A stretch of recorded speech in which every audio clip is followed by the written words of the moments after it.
안녕하세요. 영어도는 채널 솔트 잉글리시 코치 댄입니다. 영어도는 채널 솔트 잉글리시는 당신의 영어 독립을 지원합니다. 지금까지 총 28개의 컨텐츠를 통해서 영어에 존재하는 모든 시제를 설명드려 왔으며 또 단순히 영어에 존재하는 시제만 설명드린 것이 아니라 과거, 현재, 미래에 관련된 영어에 존재하는 중요한 표현들은 모두 다 설명을 드려 왔습니다. 오늘도 마찬가지로 시간과 관련된 그리고 시제와 관련된 컨텐츠를 제가 하나 더 가지고 왔는데요. 우리가 이제까지 정말로 이상하게 배워왔었고 지금도 이상하게 배워지는 것입니다. 아마 한 번쯤은 들어보셨을 것 같습니다. 아니 3번, 10번 정도는 들어보셨을 것 같습니다. 시간과 조건의 부사절에서는 현재가 미래를 대신한다 라는 이 뭔 개소리야! 개소리 들어보신 적 있으신가요? 누군가가 만약에 이렇게 가르쳤다면 정말로 나쁘게 가르친 거고 형편없게 가르친 겁니다. 오늘 짧은 시간 동안 이런 개소리 말고 올바른 소리 정음으로 설명드림으로써 우리의 영어가 성장하는 유익한 시간 가져보도록 하겠습니다. 시간과 조건의 부사절에서는 현재가 미래를 대신한다라는 이 설명을 분명히 어디에선가 굉장히 자주 들어보신 적이 있으실 겁니다.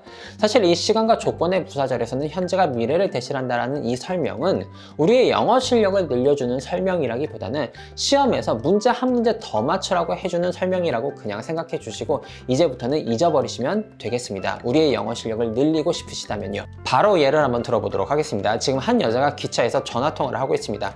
친구랑 전화통화를 하고 있는데 주변에 사람들이 있으면 전화통화를 하는 게 불편하잖아요. 그래서 친구한테 이야기하는 거죠. 야, 지금 사람들이 주변에 있어서 전화통화하는 게 조금 불편하니까 내가 다시 전화할게 도착하면, 내가 다시 전화할게 도착하면. 간단하게 영어로 표현해보자면 어떻게 표현이 될 수 있냐면은 I'll call you again. 내가 다시 전화할게 when I will이 아니라 여기서 will을 사용하는 게 아니라 when I arrive. 내가 도착하면 그냥 베이스 폼 현재형을 사용해 준다라는 것이죠. 지금 제가 간단하게 만들어 본 문장 I'll call you again when I arrive 이 문장에서 when I arrive 이 파트가 보통 우리가 설명하는 시간의 조건절 혹은 부사절에 해당하는 부분이고 보통 시간의 조건절과 부사절에서는 현재가 미래를 대신한다 라는 이 설명은 이 부분에서 will arrive라고 하지 말고 arrive라고 이야기하세요 라는 설명이라는 것이죠. 그러면 이 잘못된 설명을 올바른 설명으로 한번 바꿔보도록 하겠습니다. 잘못된 설명이 이거였죠. 시간과 조건의 부사절에서는 현재가 미래를 대신한다. 이 대신한다라는 말이 잘못된 말인 겁니다. 대신하는 게 아니라 원래 현재형은 미래를 표현할 수 있는 동사의 형태인 겁니다. 그러니까 무언가를 대신하는 게 아니라 원래 현재형이 하는 일 중에 하나가 미래를 표현하는 것이라는 것이죠. 근데 현재형 하니까 왠지 미래를 표현하면 안 될 것 같은 느낌이 우리에게 드는 거고요. 그래서 저는 현재형이라는 말을 사용하는 것보다는 베이스 폼이라는 말을 사용하는 것을 굉장히 좋아합니다. 제가 강사로서 현재형 하면은 저에게 영어를 배우는 많은 분들이 아 현재구나 라는 인식이 바뀔 수도 있기 때문이죠.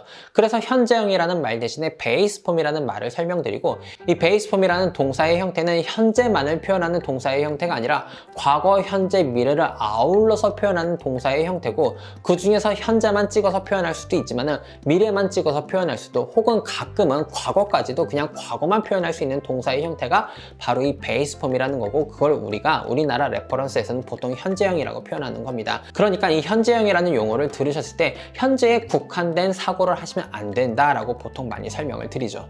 정리해 보도록 하겠습니다. 현재가 미래를 대신하는 게 아닌 겁니다. 원래 현재형, 즉 베이스 폼으로 미래를 표현할 수 있는 겁니다. 즉 대신하는 게 아니라 원래 자기 할 일을 하고 있을 뿐이라는 것이죠. 조금 더 깊게 들어가 보도록 하겠습니다. 영어에는 두 종류의 미래가 있습니다. 영어에 두 종류의 미래가 있는데 한 종류의 미래는 내가 나의 의지를 발현해야 발생하는 미래입니다. 예를 들어서 30분 후에 제가 달리기를 할 겁니다. 이건 제가 정해야지 발생하는 미래죠. 이렇게 제가 정해야지 발생하는 미래가 있고 나의 정함과는 상관없이 나의 의지와는 상관없이 혹은 개인의 의지와는 상관없이 무조건 발생할 미래가 있는데 예를 들어보자면 나의 의지와 상관없이 내일 아침에도 해는 뜰 것이고 나의 의지와는 상관없이 내일은 올 것이고 나의 의지와는 상관없이 오늘 밤에 달도 뜨고 별도 뜰 거라는 것이죠. 간단하게 정리해보면 영어를 사용하는 문화권은 영어라는 언어는 미래를 두 종류로 구분하고 있는데 한 종류의 미래는 내가 의지를 발현해야 발생할 미래고 또 다른 종류의 미래는 나의 의지 발현과는 아무런 상관없이 그냥 자기 혼자 발생할 미래라는 것입니다. 그리고 영어라는 언어는 이 두 가지 미래 중에서 우리의 의지와는 상관없이, 나의 의지와는 상관없이 그냥 발생하는 미래들은 원래부터 옛날부터 베이스 폼을 사용해서 표현을 해왔습니다. 현재가 미래를 대신하는 게 아니라 원래 우리의 의지와 상관없이 발생하는 미래들은 베이스 폼으로 표현을 한다는 것이죠. 다시 예문 몇 개 한번 살펴보도록 하겠습니다. I'll call you again. 내가 전화할게. When I arrive 라고 했습니다. 여기에서 다시 전화를 하는 건 나의 의지를 집어넣어야지 발생할 미래입니다. 내가 딱 의지를 부려서 내가 너한테 전화를 하겠다라고 결정을 하고 나의 의지를 사용해서 전화를 할 거라는 것이죠. 하지만 도착은 어떨까요? 도착은요, 지금 현재 상황에서는 나의 의지가 개입될 여부가 전혀 없습니다. 그냥 앉아있으면 나는 그냥 자동적으로 가고 있으니까 거기에 도착하게 되는 거죠. 현 시점에서 나의 의지가 들어갈 게 없는 미래이기 때문에 이 상황에서 우리가 현재가 미래를 대신한다라는 이상한 말로 설명할 것이 아니라 나의 의지와 상관없이 발생할 미래는 원래 베이스 폼으로 표현하니까 내가 도착할 거는 이미 정해져 있는 거고 이미 발생할 미래니까 우리가 베이스 폼으로 표현을 하는구나, 동사의 현재형으로 표현하는구나, 이렇게 설명해 주어야 된다는 것이죠. 간단한 예문 하나 더 말씀드려보도록 하겠습니다. We'll go out. 우리 나갈 거다. When it stops raining. 비가 멈추면 우린 나갈 거다 라고 했습니다. 우린 나갈 거다. We'll go out은요, 우리의 의지를 발현해야지 발생할 미래예요.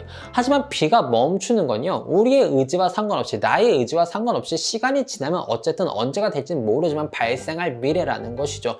우리의 의지와 상관없이 발생하는 미래이기 때문에 마찬가지로 베이스 폼으로 표현을 해줘야 되는 것이고, 이걸 이상하게 시간과 조건의 부사절에서는 현재가 미래를 대신한다라는 말로 설명하면 안 된다라는 것이죠. 이런 식으로 설명을 하게 되면 우리는 영어라는 문화권이 미래를 어떻게 바라보는지, 영어를 사용하는 사람들이 미래를 어떻게 바라보는지, 영어라는 언어가 미래를 어떻게 구분하고 어떠한 종류의 영어로 구분하고 그걸 다르게 어떻게 표현하는지 알 길이 완전 막혀버리고 말게 됩니다. 짧은 예문 하나 더 들어보도록 하겠습니다. When you hear again, you have to come and see us 라고 제가 또 간단하게 한번 예문을 드려봤습니다. When you are here again, 네가 여기 다시 오면, 언제가 될지는 아무도 모르는 겁니다. 지금 이 종류의 미래는 어떤 종류의 미래냐 하면은 의지가 없는 종류의 미래라는 것이죠. 지금 이 말을 듣고 있는 you라는 사람도 자기가 언제 올지 몰라요. 근데 사람들이 이야기하는 거예요. 어쨌든 그게 언제가 될지는 모르는 미래지만 오면은 우리 꼭 다시 보고 만나고 가야 된다라고 지금 신신당부하는 상황이라고 보시면 되겠습니다. 여기에서도 마찬가지입니다. When you hear again, 네가 여기 다시 오면,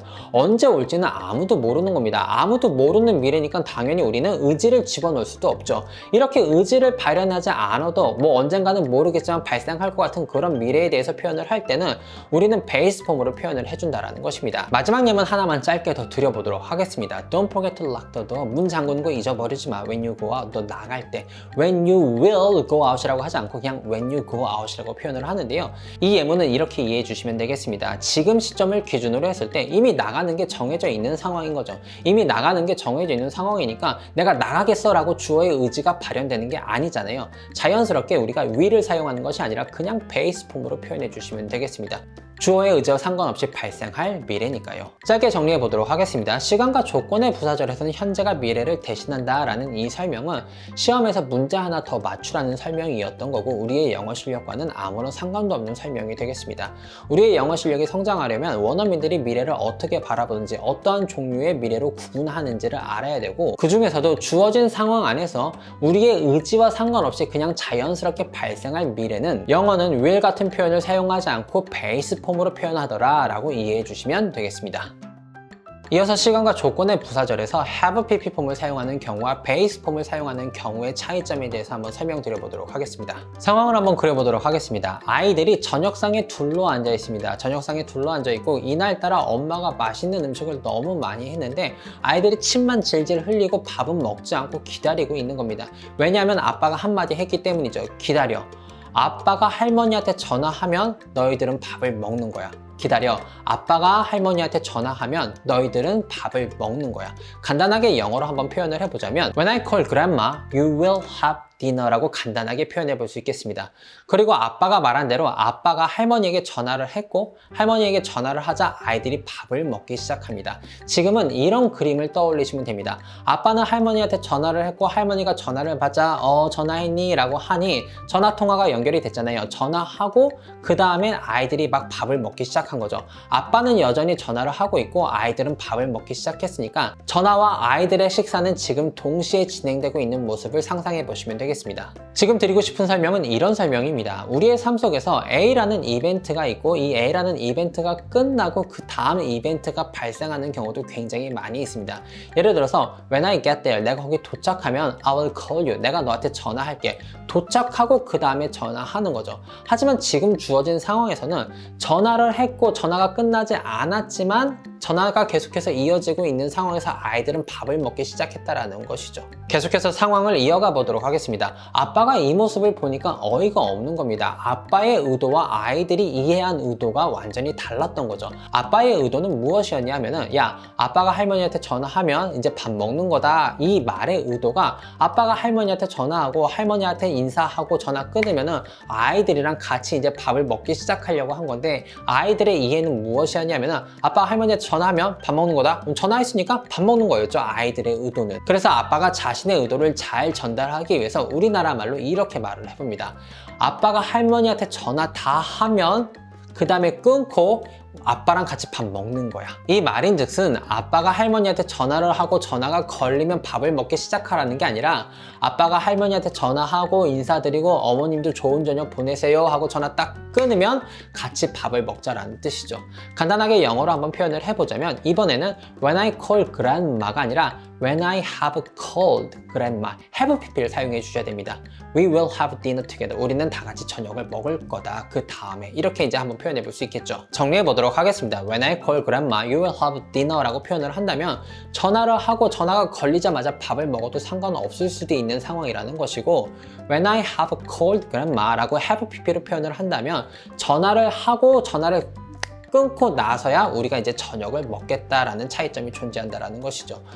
물론 상황에 따라서 이러한 일의 선후의 구분이 아무런 의미가 없을 때도 우리의 삶에 분명히 존재합니다. 하지만 이 말을 뒤집어 보자면 우리의 삶에 일의 선후 관계를 반드시 이런 식으로 명확하게 표현해 주어야 할 때도 있고 이렇게 명확하게 일의 선후 관계를 표현해 주고 싶다라면 시간과 조건의 부사절에서 현재 완료 have pp 품을 사용해 주시면 되겠습니다. 마지막으로 짧은 예문 두 개를 통해서 if와 when의 뉘앙스 차이에 대해서 한번 설명드려 보도록 하겠습니다. 첫 번째 예문은 If you come, 네가 오면 I'll prepare dinner for you. 내가 저녁을 준비할 것이다. 너를 위해서. 두 번째 예문은 When you come, 네가 오면 I'll prepare dinner for you. 너를 위해서 내가 저녁을 준비할 것이다.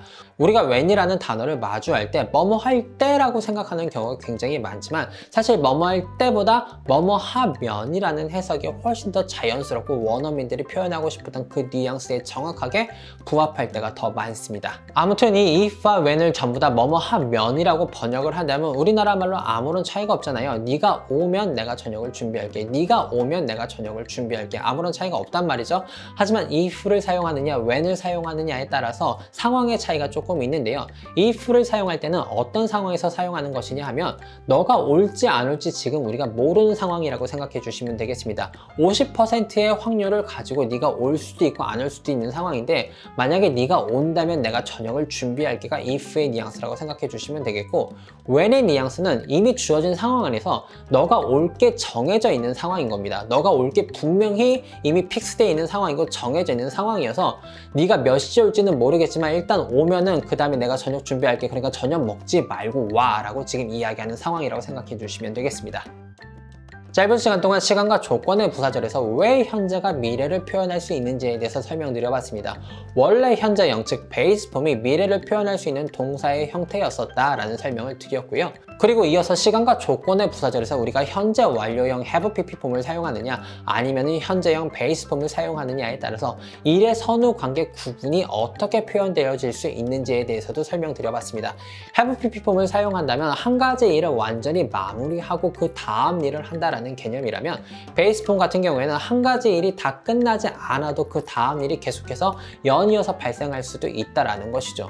마지막으로 시간과 조건의 부사절에서 when과 if의 뉘앙스 차이를 설명드려 봤었는데요. when과 if 같은 경우에는 뉘앙스 차이라기보다는 상황의 차이를 더 잘 이해해 주시면 되겠습니다. when을 사용한다면 when을 사용해서 우리가 표현하는 표현이 미래에 일어날 것이 거의 100% 확실하다. if를 사용하면 주어진 상황이 발생할 확률이 한 50% 정도뿐이 없구나 라고 생각해 주시면 되겠습니다. when you come이라고 하면 네가 올 것이 정해져 있는 것이고 if you come이라고 이야기한다면 네가 올지 안 올지 모르겠지만 만약에 온다면이라는 50%의 확률이라고 생각해 주시면 되겠습니다. 오늘 설명드린 것들이 대놓고 완전히 다른 뉘앙스의 차이를 보여주는 것들이라기보다는 미묘한 뉘앙스의 차이를 보여주는 것들이 굉장히 많이 있었습니다. 이 미묘한 뉘앙스의 차이가 때로는 상황 가운데 드러나지 않을 때도 있지만 때로는 반대로 말씀드려보면 극명한 차이를, 극명한 두드러진 차이를 보여줄 때도 있기 때문에 이 미묘한 차이들을 많이 연습하셔서 우리의 뉘앙스로 만드셔서 편하게 사용할 수 있으시게 된다면 우리의 영어 독립에 한 걸음 더 가까이 다가갈 수 있을 것 같습니다. 늘 말씀드리지만 더 유익이 되고 더 도움이 되고 더 잘 설명드리고 싶은데 짧은 시간 동안 압축적으로 이렇게 설명드릴 수밖에 없어서 정말로 아쉽습니다. 하지만 궁금하신 부분 댓글 남겨주시면 제가 친절하고 정성 가득한 답변 또 올려두도록 하겠습니다. 오늘도 우리의 영어가 성장하는 유익한 시간 솔트 잉글리시 코치 데니였습니다.